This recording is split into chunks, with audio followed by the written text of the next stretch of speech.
Alhamdulillah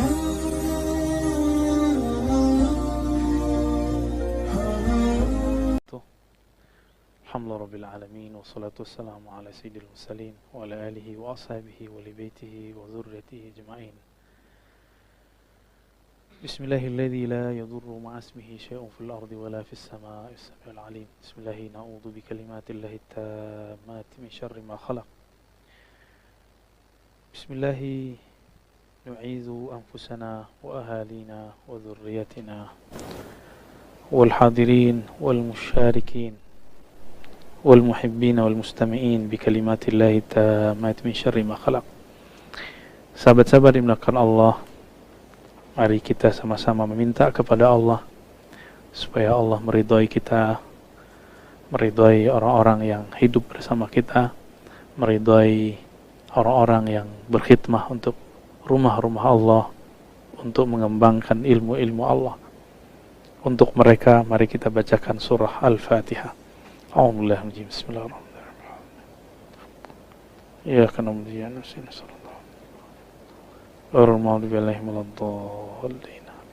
semoga mereka yang tertimpa musibah sakit, virus, Allah berikan kebaikan. Jika kebaikan bagi mereka adalah sehat dan hidup, Allah hidupkan dengan segera, Allah sehatkan sesegera mungkin. Jika tidak, semoga Allah mengambil mereka dengan husnul khatimah. Amin ya rabbal alamin. Di tangan saya ada kitab Haqa'iqut Tasawuf, seperti yang kita sudah sampaikan di bulan yang lalu. Di sini Syekh Abdul Qadir Isa rahmatullahi ta'ala alaih menjelaskan tentang basic dasar-dasar apa yang disebut tasawuf.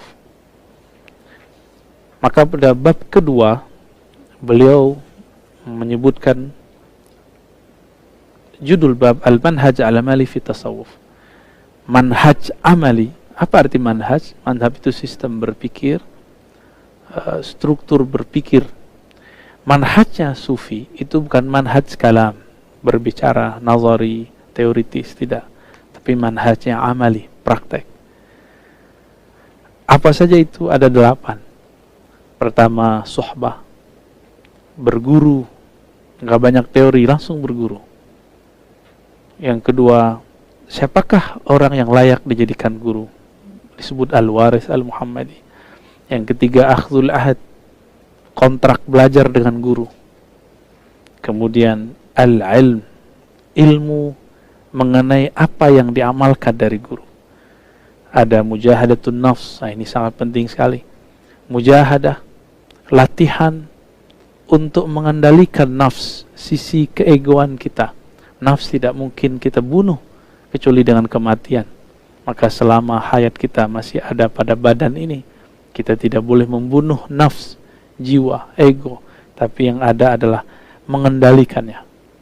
Pengendalian nafs mesti dilakukan dengan cara membimbingnya, melatihnya.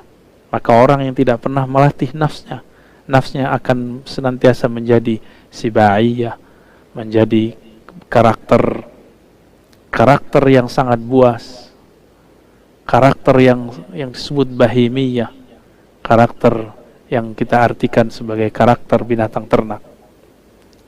Yang keenam yaitu az-zikr, praktek zikir. Lalu yang ketujuh muzakarah, bermuzakarah dengan para ikhwan, bertanya kepada guru. Dan yang kedelapan, berkhalwat, menyepikan diri bersama Allah subhanahu wa ta'ala. Baik, kita masuk ke pilar yang pertama, yaitu suhbah.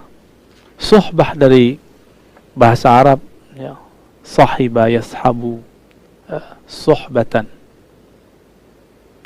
berarti persahabatan.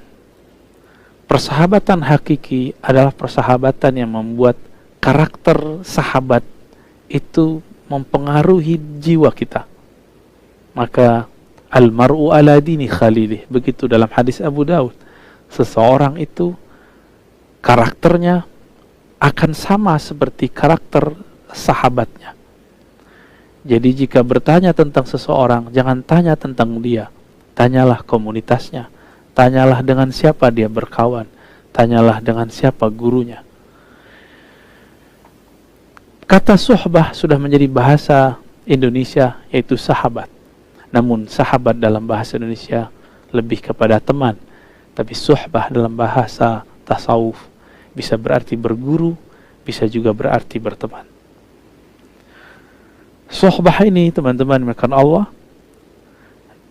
lis-suhbati atharan amiqan. Begitu kata Syekh Abdul Qadir Isa.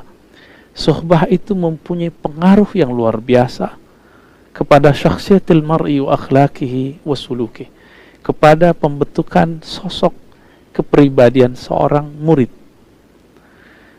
akhlaknya, cara berbicaranya, cara kajiannya. Kenapa ada orang yang sudah hijrah, sudah mau tobat, tetapi kata-katanya justru lebih kasar daripada orang yang tidak hijrah? Ketika ada orang yang berbeda dengannya, dia menyerang orang tersebut dengan kata-kata, bahkan kata-kata itu diperkuat dengan ayat-ayat. Jadi dia punya karakter emosi buas, lalu dicari pembenarannya dari Al-Quran. Cuma karena dia berbeda. Dulu berbeda kepentingan dalam kepentingan duniawi. Sekarang karakter itu belum dijinakkan. Ketika dia bertemu ilmu agama, diambillah ilmu agama untuk membenarkan keegoisan dalam dirinya, karakter-karakter buruk di dalam jiwanya. Jadi kenapa ada orang hijrah, bahkan mungkin sudah menjadi guru, karakternya tidak berubah, sudah menjadi ustadz, tapi masih suka kemudian berkata-kata kasar? Perlu diketahui, syaitan itu tidak pernah berkata kasar. Syaitan itu menggoda, syaitan itu merayu. Mungkinkah orang yang merayu berkata-kata yang kasar? Maka rayuan yang pernah disampaikan kepada Nabiullah Adam, kakek kita Adam alaihissalam, itulah rayuan yang sangat halus sekali. Apa kata syaitan? Inni laka nasihun. Sesungguhnya aku adalah pemberi nasihat yang terpercaya. Amin.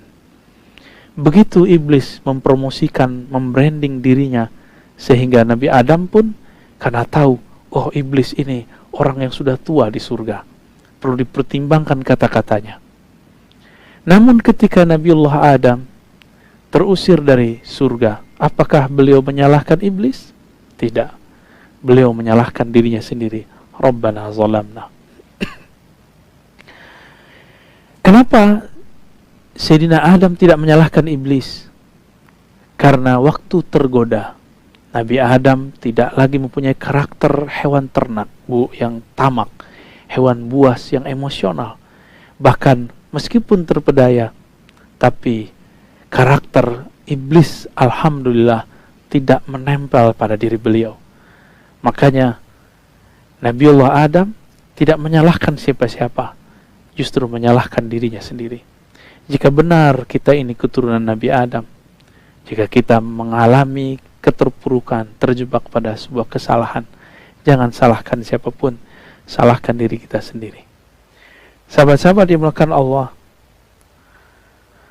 para sahabat radhiyallahu ta'ala anhum, pada paragraf yang ketiga dikatakan, wa manala sahabah radhiyallahu ta'ala anhum hadzal maqam as-sami.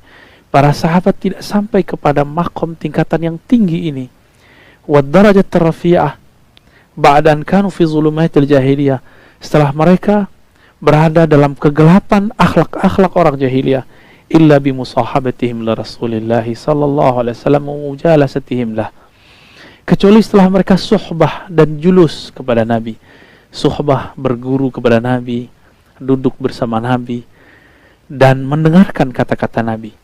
Itu sebabnya Imam ahli hadis Imam Muhammad bin Ismail al-Bukhari mengatakan syarat bahwa suatu hadis itu sahih harus muttasil, harus bersambung antara guru dan murid, bertemu antara guru dan murid, dan tidak cukup satu kali pertemuan, tapi harus ada tulus sohbah, panjang dan lamanya waktu berguru. sehingga karakter kebaikan yang ada dalam diri guru pindah dan ditiru oleh si murid. Para sahabat yang dulu mereka melakukan semua kemaksiatan, yang kemaksiatan itu ada pada saat ini, ada pada zaman modern ini. Sebut saja apa kemaksiatan hari ini, dulu ada di masa sahabat. Dengan karakter bercahaya dalam diri Nabi Muhammad SAW, itu mampu menerangi kembali kegelapan hati mereka. Dengan cara apa? Dengan cara mereka hadir bersama Nabi, hadir di majelis Nabi, mengikuti akhlak-akhlak Nabi, melihat hari-hari Nabi. Jadi sangat sederhana, bukan dengan cara kuliah di kampus 4 tahun, S2 2 tahun, 3 tahun, atau S3 4 tahun, tidak. Tapi dengan cara mengikuti hari-hari Nabi SAW. Lalu akhlak Nabi yang ada pada sahabat itu diambil oleh tabi'in. Disebut tabi'in artinya orang yang mengikuti, taba'a, orang yang mengikuti baginda Nabi SAW melalui sahabat. Kenapa para tabi'in tidak langsung mengatakan, gak usah ikut sahabat, langsung saja kepada Rasul? Tidak. Mereka meyakini Rasulullah masih hidup di alam yang lain, tapi secara akhlak mesti berguru ke muridnya Rasulullah. Begitulah tabi'ut tabi'in, generasi setelahnya. Tapi kenapa ada hari ini orang mengatakan, tidak usah ikut guru, langsung saja kepada Allah dan Rasulnya? Apakah kita ini seorang Rasul, sehingga bisa langsung meminta kepada Allah, sehingga langsung bisa berkomunikasi dengan Allah? Jika memang antum sudah sanggup langsung berkomunikasi kepada Allah, silakan. Bahkan tidak perlu dengan Rasul, langsung saja kepada Allah, mungkin menjadi Rasul yang baru. Tapi itu mustahil. Nabi mengatakan, la nabiyya ba'di, tidak nabi setelahku. Berarti jika ingin berkoneksi kepada Allah Subhanahu wa taala, kita mesti melewati Nabi Muhammad sallallahu alaihi wasallam. Nabi Muhammad secara fisik sudah masuk ke alam lain, maka kita mesti bertemu dengan orang yang pernah bersahabat dengan beliau. Mereka pun sudah wafat, maka digantikan generasi setelahnya. Sampai hari ini mereka masih ada. Mereka yang disebut dengan Al-Warras atau Al-Wurras Al-Muhammadi, para pewaris Nabi Muhammad sallallahu alaihi wasallam. Dan ini sahabat-sahabat maka Allah dikatakan di halaman 42-nya, khalidah khalidah ila qiyamis sa'ah. Ini akan kekal sampai hari kiamat. Fa inna li Rasulillah sallam wurrasan minal ulama'il arifin. Kenapa?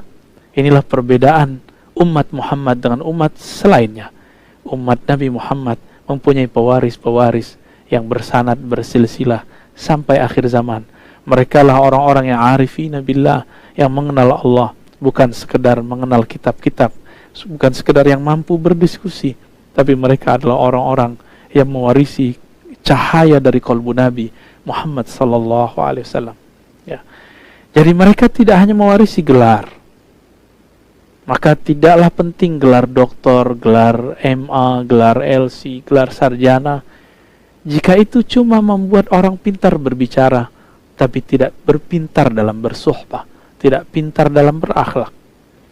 Maka sahabat-sahabat dulu di masa Rasulullah, yaktabisuna min nurih, mereka mengambil cahaya itu dari Nabi Muhammad SAW, lalu diwariskan ke orang setelahnya. Inilah yang Nabi katakan, tuba liman ra'ani wa amana bi. Beruntung mendapatkan cahaya siapapun yang melihatku. Beruntung ya dan beriman kepadaku.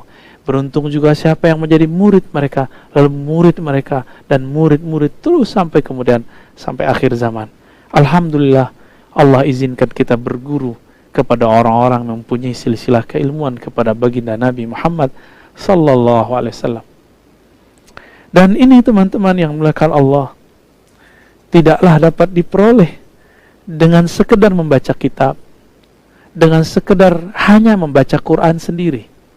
Bukan berarti kita melarang orang baca kitab, bukan berarti kita melarang orang baca Quran. Suatu kali Ubay ibn Ka'ab dalam halaman 45 diceritakan bahwa beliau melihat di masjid dan mendengar ada orang baca ayat Al-Quran yang berbeda dengan yang dia dengar dari Nabi Muhammad SAW. Kisah ini kan berulang kembali. Ketika kita melihat di masjid ada orang beramal berbeda dengan cara amalan yang kita terima dari guru kita, atau ustadz yang kita anggap ustadz ahli sunnah, ustadz anti bid'ah. Apa yang terjadi? Kita ingin mengingkarinya. Tapi dulu karena Rasulullah masih hidup, maka orang ini diseret dibawa kepada Nabi.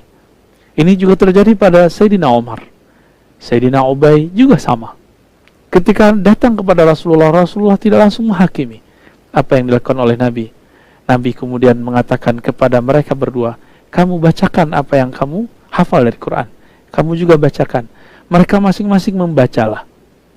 Apa kata Nabi? Anda dua-duanya benar. Artinya teman-teman, sahabat-sahabat karena Allah, kebenaran mutlak milik Allah, tapi jalan mencapai kebenaran lebih daripada satu. Kebenaran mutlak hanya satu, tapi jalan mencapai kebenaran lebih dari satu. Maka jangan pernah memonopoli kebenaran yang hanya itu milik Allah Subhanahu wa ta'ala. Maka Rasulullah kemudian menepuk dada Ubay. Apa kata Ubay? Qad ghasyani darbun fi sadri. Ya. Ketika Nabi menepuk dadaku, maka seakan-akan dadanya bergetar, diliputi sesuatu, ya. Ka'anni anzuru ilallah, sampai akhir hadis. Seakan aku melihat kepada Allah Subhanahu wa ta'ala. Maka beliau, Syekh Abdul Qadir Isa, mengatakan, ya, wa min huna, di halaman 44-nya jika kita muncul senang, yatabayyan khata'u man yazun annahu yastati'u bi nafsihi ay yu'alija bi amradih, ay yu'alija amradah al-qalbiyah. Maka kelirulah orang yang beranggapan bahwa dirinya sanggup mengobati dirinya sendiri. Dirinya sanggup mengobati penyakit-penyakit kolbunya. Dan ini, teks ini dicetakkan awal-awal disalahfahami oleh pembaca, bahkan dipotong oleh mereka. Mungkin setelah ini juga ada yang memotong video kita, ya. Apa kata beliau? Keliru juga orang yang mengira ayatakhallasa min ilalihin nafsiyah, dia sanggup terbebas dari penyakit-penyakit keegoan bimajarrat qiraatil Quran, dengan hanya membaca Al-Quran. Syekh Abdul Qadir Isa pada bagian footnote-nya mengatakan, kalimat aku ini disalahfahami oleh orang-orang yang berprasangka buruk. Mereka mengira saya melarang orang baca Quran, menghina orang baca Quran. Begitulah orang-orang yang hasad, selalu memelintir kata-kata lalu tidak menjelaskan apa maksudnya, selalu motong kalimat tanpa menjelaskan kesempurnaannya. Dari dulu, dari masa beliau ternyata sudah begitu. Jika hari ini ada, mungkin mereka satu komplotan, satu pewaris. Ternyata sifat buruk pun diwariskan. Setiap orang yang ego tidak mau berguru akan mengalami hal yang sama dengan orang-orang sebelumnya, walaupun formulasinya berbeda. Bahkan kata beliau, wal ittila' ala hadis Nabi SAW. Bahkan orang yang hanya membaca hadis Nabi dari buku-buku, dari lembaran kertas, itu tidak akan terbebas dari sifat-sifat zulumat, kegelapan dalam dirinya, jika hanya sekedar membaca tapi tidak berguru kepada orang yang membacanya. Zalika li'anna al-kitab wa sunnah qad jama'an wal adawiyah. Kenapa? Karena Quran dan sunnah itu ibarat taman herbal, ibarat ruang yang di situ ada macam-macam obat, macam-macam bahan pengobatan, yang bahan-bahan itu hanya bisa diramu oleh pakarnya. Dalam bahasa Arab disebut dengan saidali. Barangkali hari ini kita sebut dengan seorang pakar apoteker. Fala budda ma'ahuma min tabibin. Seorang apoteker pun tidak bisa sendiri, dia butuh diagnosa dari seorang dokter. Maka butuh seorang tabib. Yasifu likulli da'in dawa'u wa likulli illatin ilajuha. Butuh seorang dokter yang mampu menjelaskan, ini obat untuk penyakit apa, ini penyakit obatnya apa. Al-Quran itu obat, syifa'un lima fis sudur. Namun siapa yang mengerti bahwa ayat ini obat penyakit ini? Hanya orang-orang yang mewarisi obat itu dari baginda Nabi SAW. Dan itu tidak bisa cuma dengan sekedar membaca kitab. Saya sering membuatkan analog. Jika teman-teman mampu membaca 1000 kitab kedokteran, apakah sudah boleh membuka praktek kedokteran? Jika saya membaca 100 buku pijit, buku tentang cara mengurut, apakah kemudian saya boleh buka praktek urut? Begitulah seterusnya. Sama, jika dalam hal ilmu duniawi kita harus punya sertifikat, ijazah, izin dalam membuka praktek, apatah lagi dalam persoalan akhirat, persoalan agama, maka perlu ada izin dari orang yang ahli. Fas'alu ahla dzikri in kuntum la ta'lamun. Maka bertanyalah, minta izinlah kepada ahlinya jika engkau tidak mengetahui.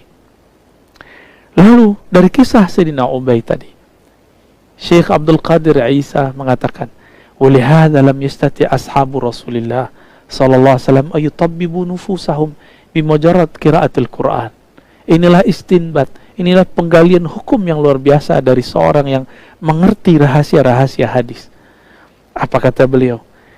Berdasarkan kisah Ubay dan Umar yang menghakimi sahabat yang berbeda dengannya, ternyata kemudian diluruskan dan diobati oleh Rasulullah.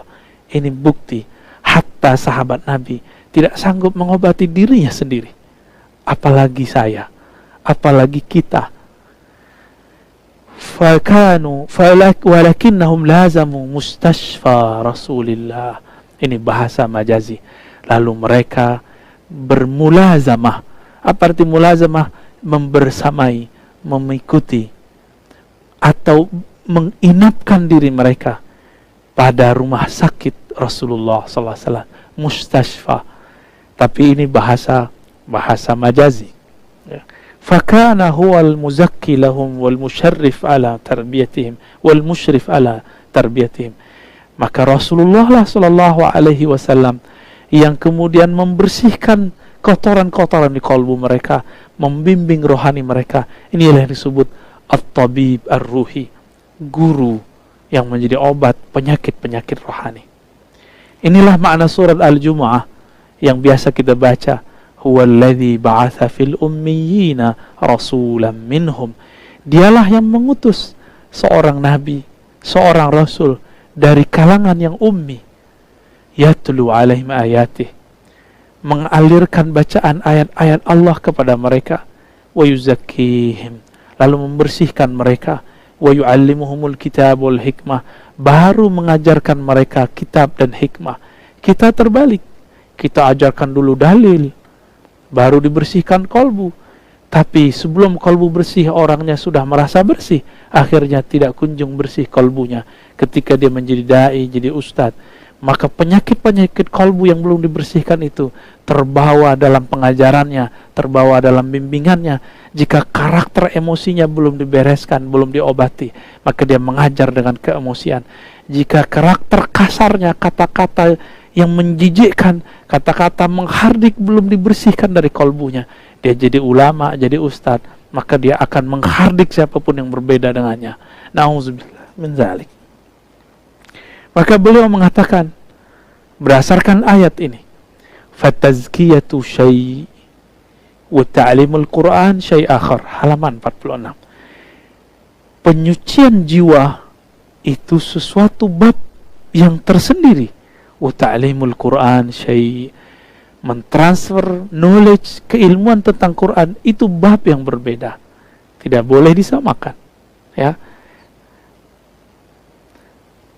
Maka teman-teman yang mulakan Allah, beliau mengatakan, kam nasma'an unasin mutahayyirin yaqra'una al-Quran wa yattali'una 'ala al-'ulum al-islamiyyah katsira wa yatahaddatsuna al-wasawis syaitaniyah wa hum ma'a dhalika la yastati'una ay takhallasu minha fi salatihim. Paragraf kedua di halaman 46 ini betul-betul menampar saya dan kita semua. Betapa banyak kita dengar, kata Syekh Abdul Qadir Isa, orang-orang yang hafal Al-Quran, orang-orang yang mampu mutola'ah ilmu-ilmu yang luar biasa, bahkan bergelar syekh, kiai haji, doktor, LCMA, sarjana agama, sarjana hukum, sarjana, sebutkan semua gelar. Mereka mampu berbicara teori-teori tentang ilmu kerohanian, tetapi karena mereka tidak berguru, tidak bersuhbah, mereka tidak sanggup ayatakhallasu min hafiz salatihim. Mereka tidak sanggup untuk berlepas dari was-was saat sholat mereka. Artinya, hafiz Quran, mengerti hadis, mengerti ilmu fikih, tamatan luar negeri, dalam negeri, sama saja. Mereka tidak khusyuk dalam sholatnya. Saya tidak jarang mendengar kalam ini. Bahkan beberapa sahabat saya mengatakan, Ar-Razi, mustahil khusyuk. Padahal orang ini hafiz Quran. Padahal orang ini ngaji hadis sangat lama sekali. Apa yang salah? Khusyuk bukanlah sesuatu yang dapat dibaca dari buku.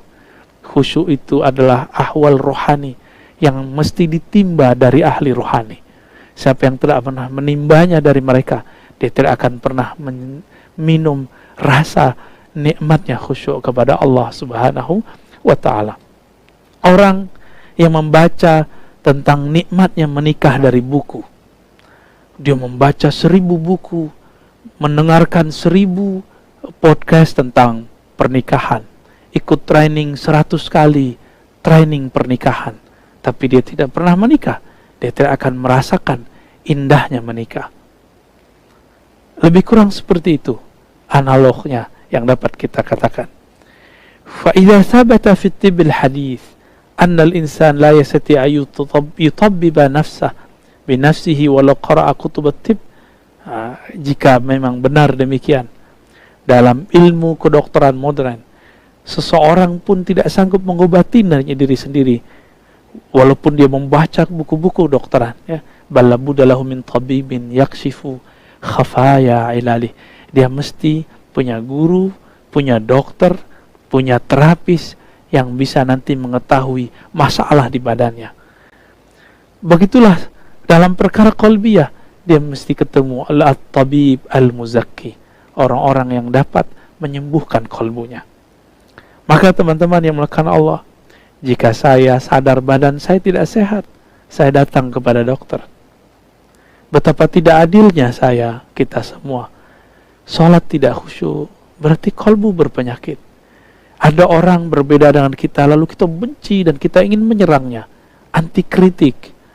Ini tanda kalbu kita berpenyakit. Lalu kita tidak datang kepada dokternya, dokter rohani. Betapa tidak adilnya orang-orang seperti ini. Maka orang ini kemudian tidak dicintai oleh Allah. Dia tetap berpenyakit hatinya sampai nanti ketika hayatnya berpisah dari badannya. Itu yang disebut su'ul khatimah. Sahabat-sahabat karena Allah, jika seorang dokter tidak mungkin dengan membaca buku atau nonton TV, harus dia kemudian mendapatkan sertifikat izin daripada institusi resmi yang mengatakan kamu jadi dokter, dengan sumpah seorang dokter setelah kuliah 4 tahun 5 tahun lalu kemudian praktek kedokteran. Apalagi dalam ilmu kerohanian, maka ada masa berguru, ada masa praktek, baru kemudian diizinkan oleh sang guru untuk mengajarkan bagaimana cara membersihkan kalbu. Begitulah ilmu-ilmu ini bisa dianalogkan. Inilah penjelasan Syekh Abdul Qadir Isa mengikuti manhaj Imam Abu Hamid Al-Ghazali, sahib Ihya Ulumuddin dan Munqidh Minad Dhalal. Sahabat-sahabat makan Allah, di sini dikatakan juga, ya, maka tidak mungkin melakukan penyucian jiwa kecuali ala yadi mursyidin kamilin ma'zunin bil irsyad. Tidak mungkin kecuali dibimbing oleh seorang mursyid. Mursyid itu sama artinya dengan murabbi. Mursyid itu sama artinya dengan seorang trainer atau seorang yang mampu kemudian menjadi mentor rohani kita. Kamil di situ bukan berarti sempurna, tiada celah. Kamil di situ berarti orang yang telah menyelesaikan tahapan-tahapan latihannya. Ma'zun, lalu dapat sertifikasi dari gurunya yang disebut dalam keilmuan kita ijazah. Bil irsyad, izin untuk apa? Bukan sekedar mengamalkan zikir. Maka ijazah itu secara umum ada ijazah mengamalkan zikir, ada ijazah mengajarkan zikir, ada ijazah membimbing para pezikir. Sahabat-sahabat yang dimuliakan Allah, ijazah tersebut diwariskan dari masa ke masa. Dulu ada yang dengan lisan, kemudian karena zaman berubah, orang butuh bukti, maka sekarang ditulis dalam lembaran-lembaran kertas. Tapi bagi pemburu-pemburu ijazah, jangan senang dulu kalau sudah dapat ijazah kertas, karena kemurnian kolbu tidak ada pada kertas. Kemurnian kolbu ada pada kolbu itu sendiri. Walaupun saya dapat 1000 ijazah dari guru mursyid, jika tidak pernah mengamalkan ilmunya, tidak pernah suluk bersuhbah kepada mereka, maka ijazah tinggal ijazah, kolbunya tetap bermasalah. Lalu kemudian Maulana Syekh Abdul Qadir Isa menyebutkan di sini ada 7 dalil suhbah di Quran, karena ini zaman orang berdalil. Silakan dilihat surah Al-Ahzab ayat 23, Al-Kahf ayat 28, kemudian Luqman ayat 15, Furqan ayat 27 sampai 29, kemudian Zukhruf ayat 67, Al-Furqan ayat 59, dan begitu juga kisah Nabiullah Khidir dan Nabi Musa, Al-Kahf, surah Al-Kahfi ayat 66 sampai 67. Sahabat-sahabat yang dimuliakan Allah, pendek cerita, 7 dalil itu ada pada dalil yang ke-7. Sayyidina Musa sudah jadi nabi. Coba bayangkan, seorang rasul, seorang nabi bisa berkalam-kalam dengan Allah, tapi masih butuh seorang guru. Adakah di antara kita yang lebih mulia daripada Nabi Musa? Para sufi, para ahli tasawuf dituduh, difitnah oleh dajjal-dajjal zaman sekarang. Dajjal-dajjal teri yang mengatakan bahwa sufi meyakini wali lebih tinggi dari para nabi. Tidak, wallahi, demi Allah, ini tuduhan buhtanun azim. Ini tuduhan yang sangat keji sekali. Tidak pernah ada dalam kitab Imam Al-Hakim At-Tirmizi, ahli hadis, ahli sufi di masa salafus saleh mengatakan hal itu. Tidak ada di kitab Ibnu Arabi, tidak ada di kitab Ibnu Sab'in, tidak ada di kitab sufi manapun yang mengatakan bahwa wali lebih tinggi daripada sufi. Semua itu adalah karena gagal baca, tidak bersuhbah kepada ahlinya, hanya membaca 1 lembar lalu tidak mengikuti lembaran berikutnya. Sahabat-sahabat karena Allah, Nabi Musa ditanya oleh seseorang, adakah orang yang lebih alim darimu wahai Musa? Dia menjawab tidak. Maka Allah tegur agar masih berguru kepada Nabiullah Khidir Balya ibn Mulkan. Seorang nabi, seorang rasul masih berguru. Kita siapa? Antum siapa? Saya siapa? Anda siapa? Jika kita sudah mengenal diri kita, pasti kita akan mencari guru yang akan membimbing kita kepada Allah SWT.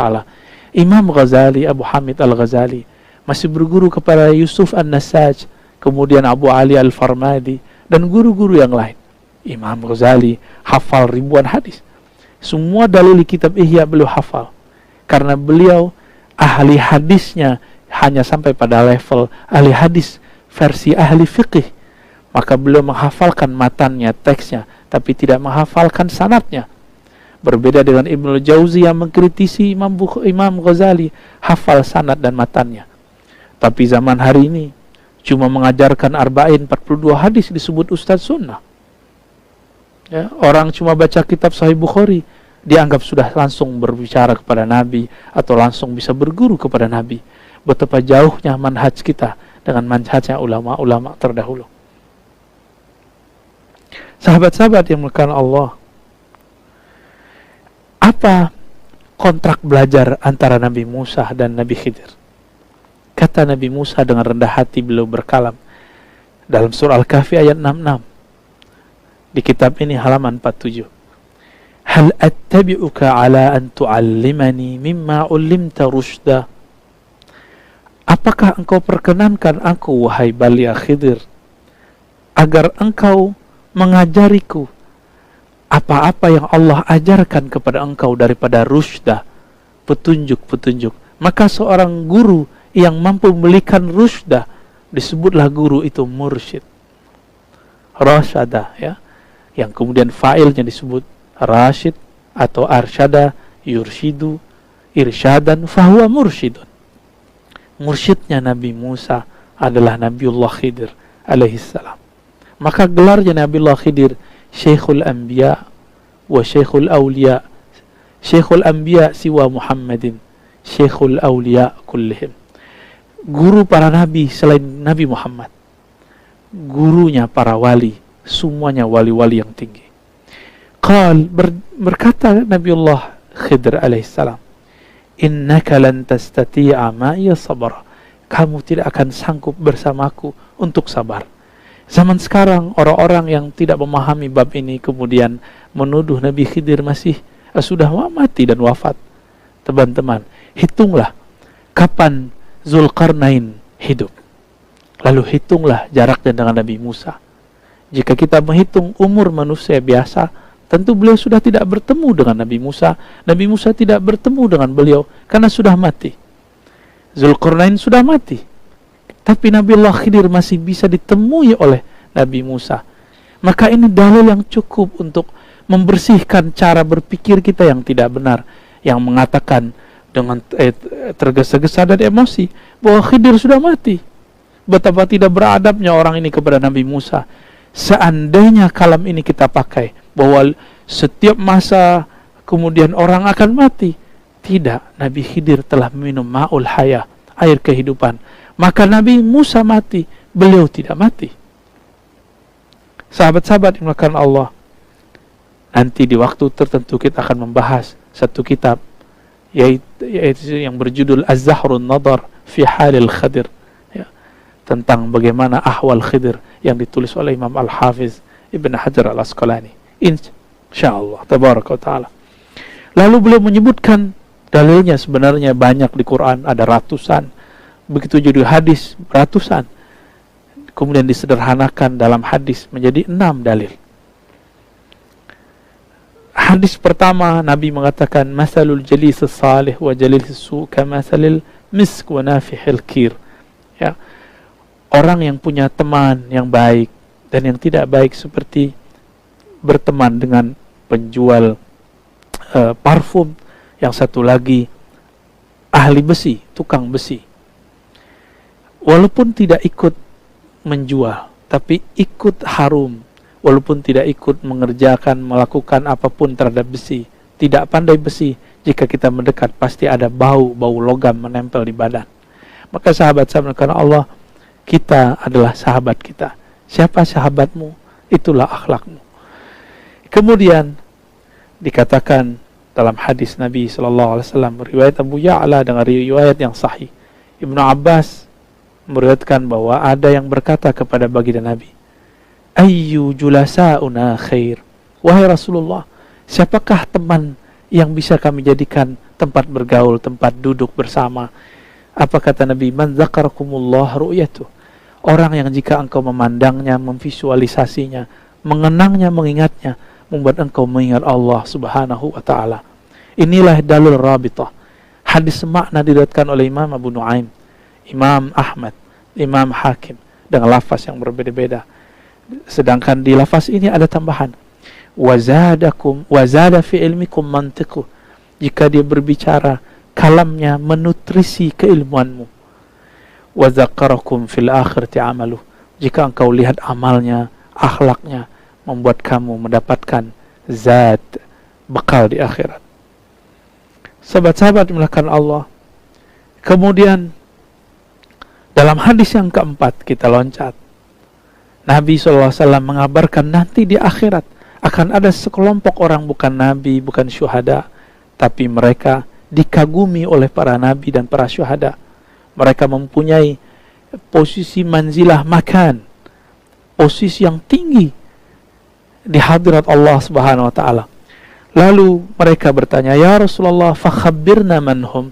Siapakah mereka wahai Rasulullah? Lalu Nabi menjawab, "Hum qaumun tahabbu bi ruhillah." Mereka adalah kaum yang saling mencintai dengan ruhnya Allah. Apa makna ruhullah? Nanti di lain waktu kita jelaskan juga pada pembahasan yang spesial. Ala ghairi arhamin bainahum.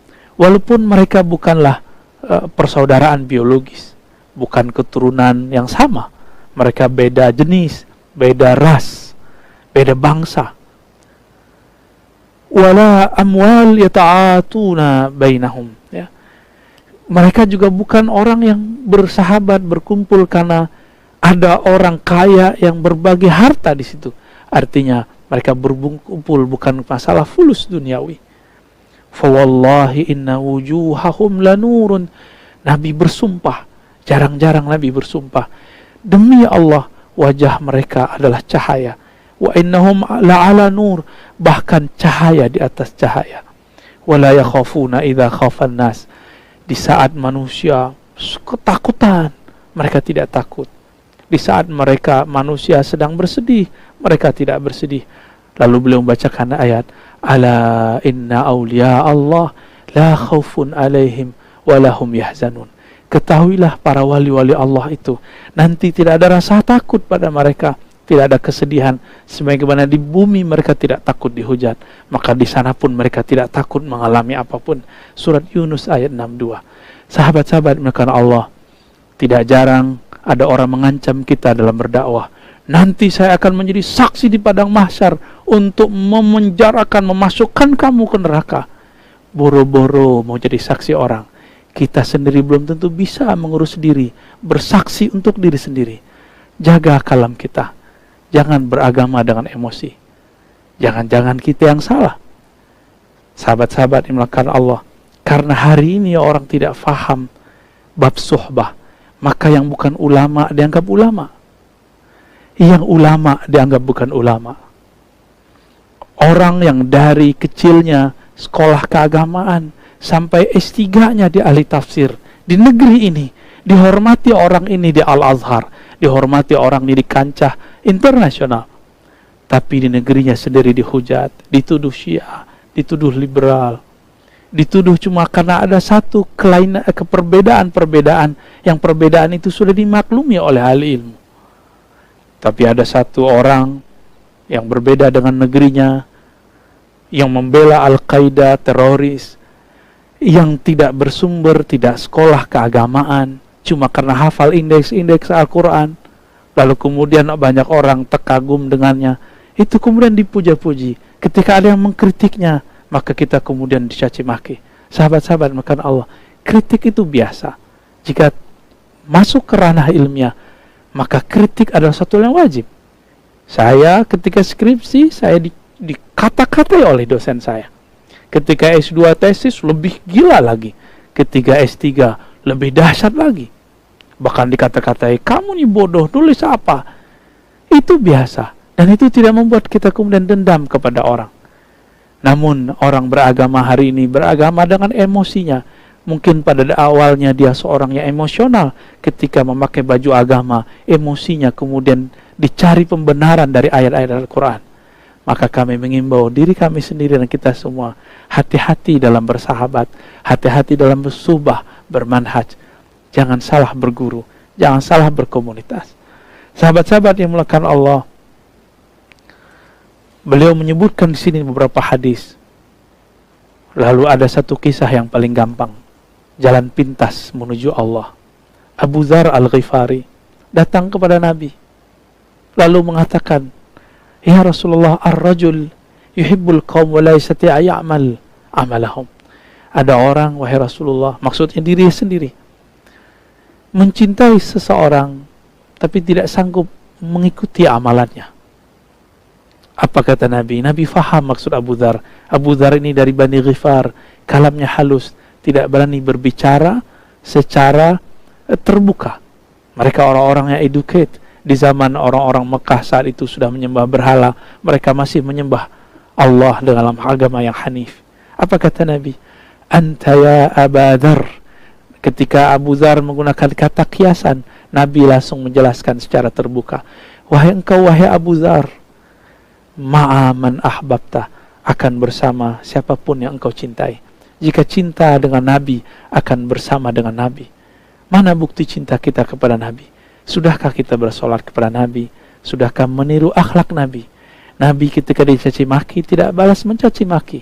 Ketika beliau dilempari oleh orang-orang Taif dengan lemparan yang menyakitkan dan menghinakan, beliau tidak membalas dengan doa sumpah serapah, hadakallah, saya akan jadi saksi engkau nanti di akhirat. Tidak. Ya, cari makan. Tidak, nggak ada kalam-kalam begitu. Ya, bahkan tidak ada kalam anjing, kalam monyet, kalam binatang-binatang. Teman-teman, jika kolbu kita di dalamnya masih ada kebun binatang, maka yang keluar nanti nama-nama binatang. Jika di dalam kolbu ini ada kekotoran seperti WC, maka yang keluar nanti sumpah serapah yang jorok seperti yang ada di tempat buang air. Maka orang-orang seperti ini wajib dibersihkan. Maka sahabat-sahabat yang mendapatkan sahabat atau musuh seperti ini, jangan membalas. Orang ini masih perlu diobati. Suatu kali Hanzalah dan Abu Bakar bertemu di jalan. Apa kata Abu Bakar? Kaifa anta ya Hanzalah? Ada apa dengan wajahmu wahai Hanzalah? Berarti di zaman Rasulullah, para sahabat pun mengalami kegoncangan. Jangan dikira sahabat itu langsung sempurna. Mereka mengalami proses-proses juga. Mereka tidak kemudian cukup baca buku atau nonton YouTube atau ikut Zoom semata atau baca lembaran-lembaran terjemahan, tidak. Mereka kemudian mengadu berguru kepada Nabi. Bertemulah dua orang ini di tengah jalan. Apa kata Hanzalah? Nafaqah Hanzalah. Hari ini Hanzalah telah munafik wahai Abu Bakar. Qala subhanallah ma taqul. Apa maksudmu wahai Hanzalah? Ya. Lalu dia menjawab, nakunu ma inda Rasulillah yudzakkiruna bil jannati wan nar ka'anna ra'ya 'ainin. Ketika Nabi mengajari kami tentang surga neraka, seakan-akan kami langsung memandang surga neraka. Ini yang kita sebut kasyaf. Beberapa orang kita diceritakan surga neraka, Allah perlihatkan dalam alam rohaninya tentang surga neraka. Ada orang yang tidak, dia cukup dengan tasdik dan percaya. Tapi kasyaf bukanlah jaminan orang ini selalu benar. Inilah Hanzalah. Dia kemudian merasa dirinya tidak benar ketika keluar, pulang ke rumahnya. Afasana al-azwaj wal-aulad wad-dayi'at nasina kathiran. Ketika kami kemudian pulang ke rumah, ketemu pasangan, anak, ketemu aktivitas, apalagi zaman sekarang ketemu gadget, smartphone, ketemu game, ketemu semuanya. Apa kata beliau? Nasina kathiran. Kami lupa banyak hal. Saya tidak tahu teman-teman apa yang dikatakan Abu Bakar dan Hanzalah seandainya mereka hidup di zaman kita. Lalu beliau berdua melihat aktivitas kita ketika pulang. Kita lebih sedang buka YouTube, nonton film-film Korea kah. Tidak dilarang berhibur diri. Tapi jika waktu kita menghibur diri dalam sifat duniawi lebih banyak daripada ukhrawi, maka inilah yang dikatakan oleh Hanzalah. Hanzalah menuduh dirinya munafik, tidak menuduh orang munafik. Inilah sahabat Nabi, tidak pernah mengatakan dirinya munafik, tapi dia mengatakan nafaqah Hanzalah. Hanzalah lah yang munafik. Kata Abu Bakar, wallah, saya juga begitu. Ternyata Abu Bakar menemukan hal yang sama dengan Hanzalah. Selevel Abu Bakar merasakan hal yang sama, apalagi saya. Saya juga yakin teman-teman sahabat merasakan yang sama. Kemudian datanglah mereka kepada Rasulullah. Lalu Rasulullah mendengar kalam Hanzalah. Apa kata Hanzalah? Nafaqah Hanzalah ya Rasulullah. Hanzalah munafik wahai Rasulullah. Lalu disebutkan, dilaporkanlah persoalan yang tadi. Apa kata Nabi? Nabi enggak bilang ke ente munafik, ente kacau, enggak. Nabi mengatakan, walladzi nafsi biyadi, demi zatku, demi jiwaku yang ada dalam genggamannya. Lau tadumuna ala ma kuntakununa indi fi dzikri wa fi dzikri la safatkumul malaika ala furusikum wa fi turukikum. Walakin ya Hanzalah sa'a wa sa'a. Nabi mengatakan, lau tadumun, seandainya kamu berpegang teguh, membawa rasa kerinduan surga, rasa bersamaku ke rumahmu. Ini yang kita sebut rabitah. Rabitatul syekh, rabitatul kubur, rabitatul akhirah. Mengikatkan hati dengan guru, mengikatkan hati dengan akhirat. Lalu mengikatkan hati fi zikri, dengan zikrullah. Maka malaikat-malaikat akan datang menyalami kalian.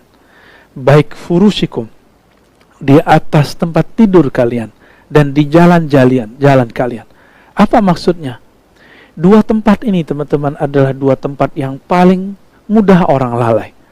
Kita lalai saat kita tidur di kasur-kasur kita, di ranjang-ranjang kita. Kita lalai saat kita di jalan karena mata kita jelalatan. Kita melihat hal yang indah-indah menurut diri yang fisik. Tapi Nabi mengatakan apa? Kalau kamu bisa istiqomah membawa rasa ini ke rumahmu, ke tempat bekerjamu, ke tempat manapun engkau pergi, maka malaikat akan menyalamimu. Maka beberapa sahabat merasa dihadiri oleh malaikat-malaikat Allah. Begitu juga yang kita saksikan dari sahabat-sahabat kita yang Allah bukakan hatinya di saat zikir, di saat membaca Al-Quran. Dia mengalami hal yang sama dengan para sahabat. Tapi Nabi mengatakan, ya Hanzalah, walakin ya Hanzalah, sa'ah, bertahap hai Hanzalah. Sedikit demi sedikit wahai Hanzalah. Jangan langsung kemudian instan. Inilah yang disebut suhbah. Berguru, mengamalkan pelan-pelan. Maka Nabi ketika bertemu peminum khamar, Nabi gak bilang, kamu jangan minum khamar. Tapi kemudian turun ayat menjelaskan bahwa manfaat khamar tidak lebih besar daripada mudaratnya. Dibiarkan dulu. Tidak langsung mengatakan khamar haram. Oh ini haram, ini bid'ah. Ini bukan tariqahnya Nabi, bukan manhajnya Nabi Muhammad SAW. Itulah mursyid rohani. Lalu turunlah kemudian di masa berikut ketika ada kasus. Apa kata Allah? Bahwa dosanya akibat dari meminumnya lebih berbahaya daripada tidak meminumnya. Lalu terakhir ketika ada kasus berikut, mereka sholat, lalu ayatnya berganti lafaz, baru kemudian dilarang sholat, lalu kemudian baru diharamkan. Maka sahabat-sahabat yang dimuliakan Allah, begitulah cara Nabi mendidik.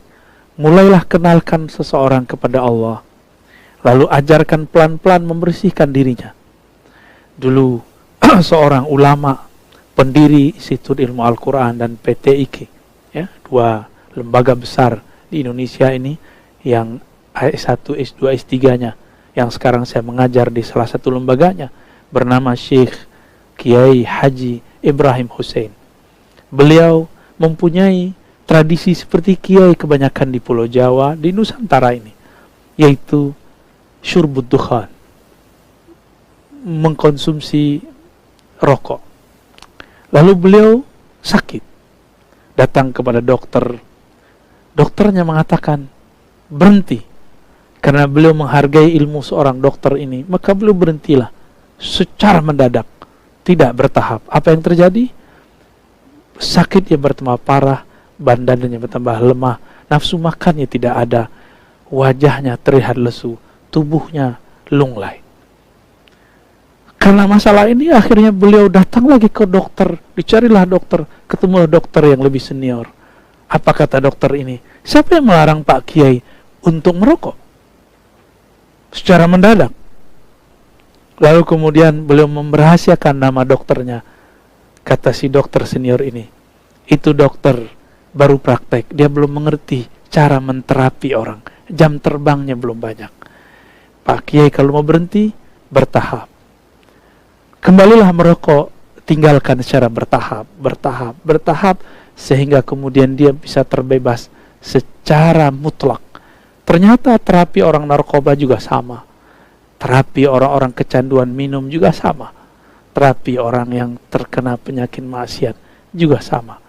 Sahabat-sahabat kepada Allah, itulah seni seorang guru dalam mentazkiyah qalbu murid-muridnya.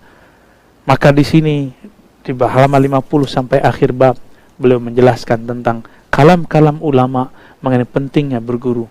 Jika mereka menganggap berguru itu penting, yang paling menarik adalah tentang kalam Ibnu Qayyim Al-Jauziyah yang memberikan kriteria bahwa guru yang akan kita cari adalah guru yang tidak mengikuti hawa nafsu, tapi guru yang zakir, yang ingat kepada Allah, yang tidak ghaflah, yang tidak lupa. Bagi beliau menemukan pada salah satu sosok gurunya. Ini yang disebutkan dalam kitab Awabilus Shayyib. Jika mereka berguru, apalagi kita. Sahabat-sahabat karena Allah, inilah beberapa kajian bedah kitab dari Haqaiq an-Tasawuf. Semoga bertambah nutrisi keilmuan dalam diri kita. Wassallallahu ala Muhammad.